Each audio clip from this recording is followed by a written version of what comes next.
கிறிஸ்துவுக்குள் அன்பானவர்களே, உங்களை சந்திப்பதில் மகிழ்ச்சி அடைகிறேன். என்னாகமம் 17:8.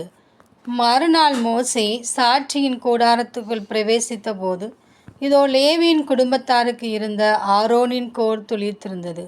அது துளிர்விட்டு பூ பூத்து வாதுமை பழங்களை கொடுத்தது. பிரியமானவர்களே, நம் தேவனாகிய கர்த்தருக்காக ஊழியம் செய்கிற அந்த குடும்பமே லேவியின் குடும்பம். இந்த லேவியின் கோத்திரத்திலே ஆரோனின் கோல் மட்டும் துளிர்த்திருந்தது. அது துளிர்விட்டு பூ பூத்து வாதுமை பழங்களை கொடுத்தது.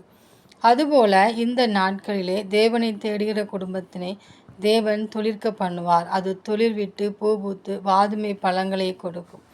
அதுபோல நாமும் நம் வாழ்வில் ஒவ்வொரு நாளும் தேவனை தேடி அவருடைய பாதத்திலே காத்திருக்கும் போது நம் வாழ்விலே தடைப்பட்டிருக்கிற நன்மைகளை தேவன் அந்த காரியத்திலே துளிரை தழைக்க பண்ணுவார்.